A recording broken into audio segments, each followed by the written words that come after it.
Sometimes the room gets quiet after everyone else leaves, and that silence says more than the meeting did. It's 6:20 in the evening. Your notebook is still open on the desk. The water in your cup is halfway gone, the chairs in the conference room are pushed back at odd angles, and the screen at the front is still glowing like the conversation never fully ended. You can see through the glass wall, but somehow it feels like almost nobody really saw each other. Why can saying no feel so heavy, even when nothing loud happened? This may be the quiet reason your no exists, to keep your yes honest, warm, and worth something. Saying no, in this sense, is not about becoming cold.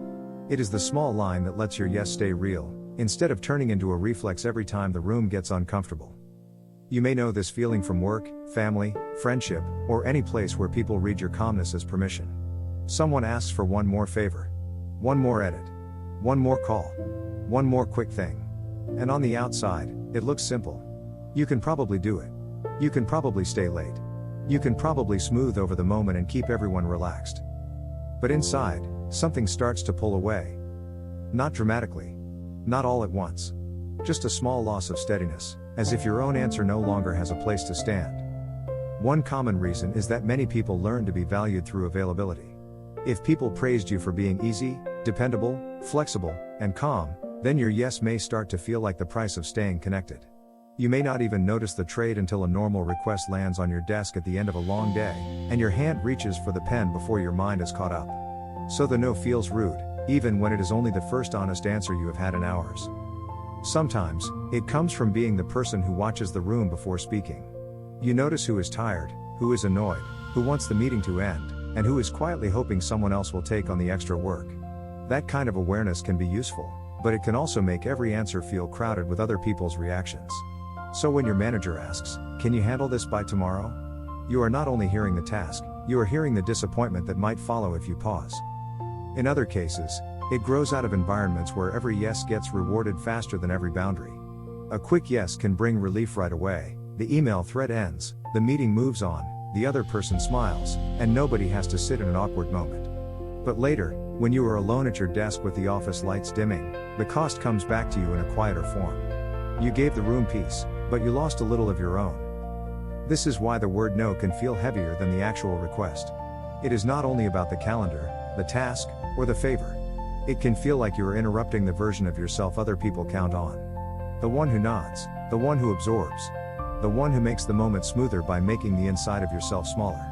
And that is where the yes becomes less clear. A yes that comes from care can feel warm. A yes that comes from pressure can feel thin. A yes that comes from fear of tension can look generous on the outside, but inside, it may leave behind a quiet resentment that nobody else can see. That resentment is not always loud. It may sound like a flat drive home. It may show up as silence while you pack your laptop. It may feel like staring at your notebook after the meeting, reading a sentence you wrote 20 minutes ago, and not remembering what you meant by it. Because part of you is still back in the room.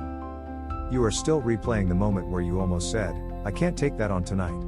You are still looking at the glass wall, the empty chairs, the little marks on the table where coffee cups were sitting. Nothing bad happened. Nobody raised their voice. But something inside you knows that calm can cost you something when it is built on self-erasure. It's a weekday evening, around 6:20, and the office has begun to empty in layers. One person laughs near the elevator. Someone's badge taps against their bag. The conference room is open now, chairs pushed back, the screen still bright with the last slide. You stand by your desk with your notebook open, looking through the glass at the room where you almost spoke up. Your water cup is still half full. The request was ordinary: stay on the project, take the late changes, keep it moving.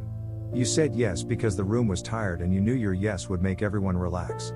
But afterward, a quiet heaviness sits in your chest, not because you were forced, and not because anyone meant harm.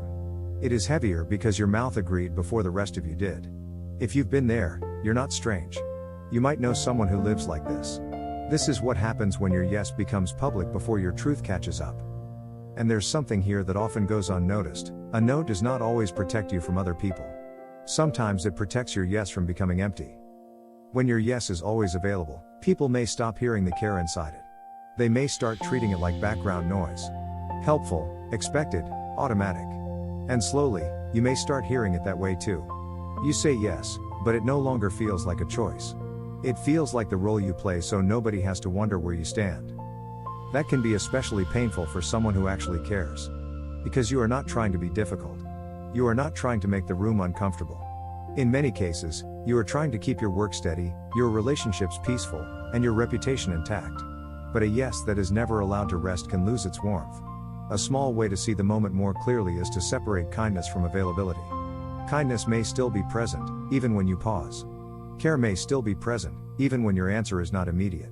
The pause can be as simple as letting your hand stay off the keyboard for a few breaths, looking at the actual request, and asking quietly, is my yes coming from care, or from wanting the tension to disappear?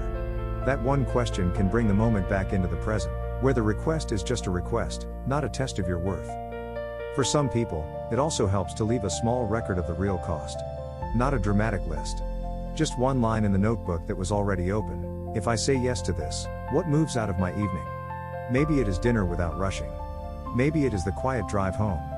Maybe it is the part of your mind that was already tired before the meeting began. Seeing the trait in plain words can make the answer feel less emotional and more honest.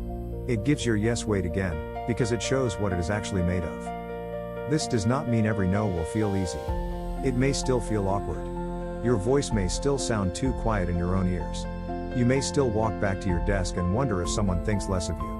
That is part of why this pattern can be so hard to name. On the surface, it looks like a boundary. Underneath, it may feel like risking belonging. But the people who only know your yes may not know you fully. They may know your usefulness. They may know your calm face in a meeting. They may know the way you can make a problem smaller by carrying more of it yourself. But your limits are also part of you. Not the ugly part. Not the selfish part.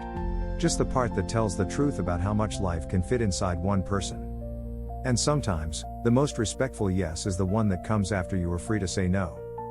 That kind of yes sounds different. It has more breath in it. It does not come from being cornered by the mood of the room. It comes from a place that has checked in with itself and found a real answer.